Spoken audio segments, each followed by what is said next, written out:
I'll control these when I load it all back. If I did a for loop,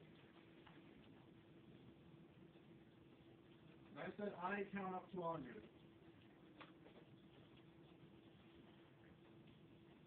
And I just say print out the value I. What's it going to display?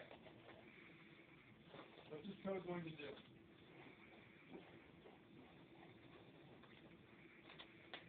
So the for loop. Where's the for loop going to start? It's going to first do this. It's going to declare and initialize I. I's initial value is 0. And I can start counting wherever I wanted, but I chose 0. I say check that I is less than 100,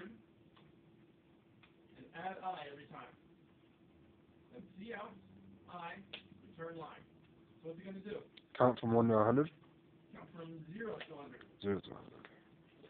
When I run it, there's a big old long list.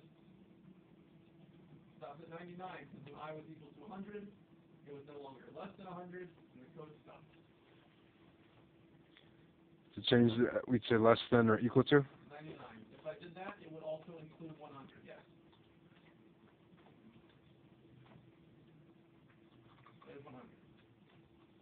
What if I say I equals 50? How many numbers will it display? How many have that? It's going to start at 50. It's going to stop when it's less than or equal to 100. Technically going to display 51 numbers. So we include 100 this time. Okay, so this is technically the first number. 1, 2, 3, 4, and so on. We'll get to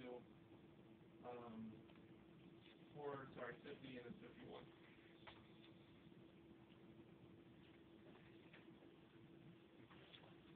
What else can I do? I could say int I start at 100. Count until I is no longer greater than 0. I minus minus. What's that going to do? It's going to count down from 100 to 1. Start at 100. Count it down by 1 to 1. I could say I equals I minus 2. I'm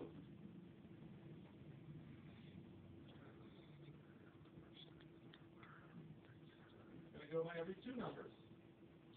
100, 98, 96, 94, 92, 90. So even numbers. As I said in the third statement, I equals I minus 2. When you're writing a for loop, you write 3 statements in parentheses. One declares the variable. You could use a pre-existing variable. You just need to tell the for loop which variable you're going to use and what value to start at. Then you set a condition. So long as this condition is true, it'll run this code. And lastly, you said how to modify that variable.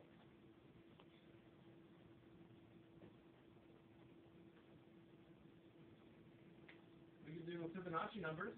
We could say int last number equals 1. Int I will start at what value for Fibonacci? Do we all know what Fibonacci numbers are? Nope. Sorry. Fibonacci numbers. Notepad. Pick up that font. 1, 1, 2, 3, 5, 8, 13, 21. What's going on here? It's What's the pattern?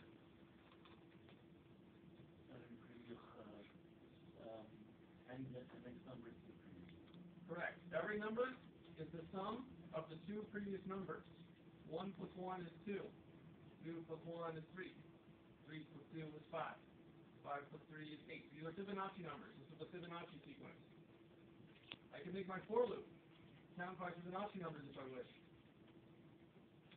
I'll need to store what that last value was. So I'll just say last number is a 1. And every time I for loop, the last number is the current value of I. And here where I modify it, I'll say start counting at 1. So long as I is less than, it's still go 100.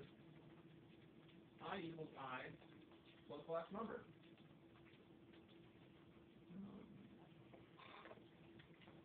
I think I'm just going to do it wrong for everybody because number 1,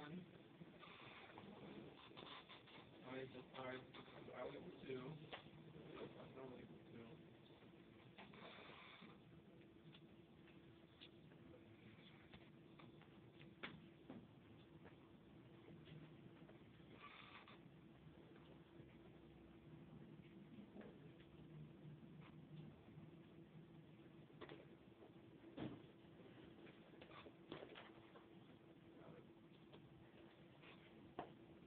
I won't even modify I. I'll do all that modifying here.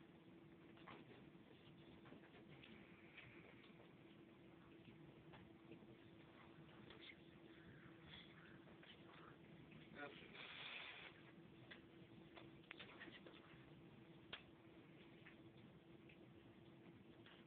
I'm flipping double. I equals 2.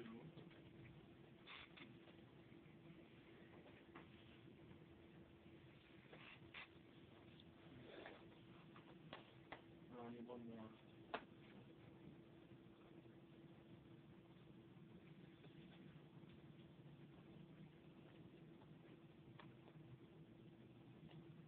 We're going on a way tangent about making sure I did Fibonacci correctly. The important part was to feel free or feel comfortable with for loops. Let me just say this. So now I say in my for loop, don't modify I. I can still modify I inside the for loop. So it's still going to count up from 1 to 100. Counting up from 1 to 100. But it started at 2 because I added to it before I displayed it. I can multiply the way up. As I is 1. As long as I is less than 0, I equals I times 3. Display 3s. 1, 3, 9, 27, 81. And multiplying itself by 3 every time. We've mostly been using for loops just to count in order by ones. I want you guys to know that they can do other things. So what's the first part of the for loop? Initialization. Kind of. Be a little more descriptive. You establish the variable I and a given value. Yeah, sure. It's whatever variable you're going to count with. The second part is what? That's the Boolean operator. As long as it's within that number, it'll keep counting. Is some condition to keep running code. And lastly, how to modify whatever variable you started with. Again, the most common thing is just to count straight upwards. I is 0, I is less than 100, I up to I, it'll stop when I is no longer less than 100. And that's really great when you have a list of something and you want to do something to every item in the list. Does everyone feel comfortable with for loops? Anyone have any questions? Anyone feel like raising their hand even if they don't know what their question is? My question is with nested for loops. Oh, Joseph. Nested for loops. Nested for loops. We'll get to those. Does everyone understand the basic for loop? All right. Yes, question. Because you can change what, because at the end when you change, like add 1 to I, because you can do that inside the for loop instead of just parentheses there, would you be able to do the same thing where you establish the condition? One more time? Like when you establish the condition I is less than 100, would you be able to put that inside the brackets like you did with I equals I plus 1? Inside the bracket. Oh, no. That part you can't move. I understand that question now. So you can only move what changes. Yeah. And the reason why is because I is just a variable. I can still do this. It's going to add 2 to 1 every time because the for loop's adding 1 to I. The inside actual loop is adding 1 to I. It's going to count up by 2s. Very common mistake. 1, 3, 5, 7, 9, 11, 13, 15, doing all the odd numbers. It started 0, it added 1, and then it added 1. But you can't change the condition anymore. That can only be set here. And if I did this, if I even declared I somewhere else, I can just turn this into a while loop. I can just say while I is less than 100. plus. My for loop is now a while loop. So for loop is just a simplified while loop? I might say it's the other way around, because I could put any type of condition in here. For loops are pretty much a while loop that you want to count, or do something in an order. But I could say while cn doesn't equal, this might give me an error though. It should try and take input from me, but it might not work. Yeah, it might go. Let's say while I doesn't equal 3. And I'll grab input every time.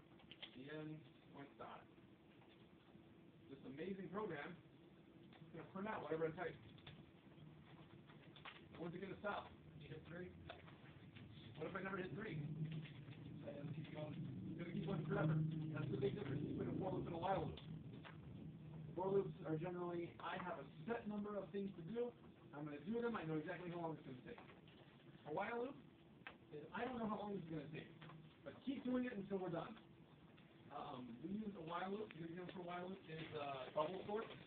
Bubble sort's not very good at sorting. It doesn't know how many steps it's going to take. It's very slow, and it has no idea when it's done. So we have to always check, is it done? And that's why we do a while loop. Whereas merge sorts, or we did selective, what's it called, select sort in here. We did another version of sort that used a for loop. There's a sorting method that always will take the same amount of steps. So a while loop is kind of like more dangerous. It's to say, I don't know if this condition is ever going to get met. This is generally the kind of thing that will crash your computer, or at the very least crash your program. How many times have you been watching something and then suddenly your browser crashed and says, sorry, Flash has stopped working? Because they had some loop that just never ended. Flash isn't that well designed. It's kind of why a lot of people, kind of why it's getting abandoned. It's why like iPhones have never supported Flash. It's very expensive to run, and it's not very good. It's very unstable. It crashes a lot. And their big fix in Flash to all those crashes is just to say, we'll throw a timeout exception. Flash keeps track of how long it takes to execute something. And if it ever takes taking too long to think, it's going to say, oops, I crashed. And they just don't care. We never write that kind of code.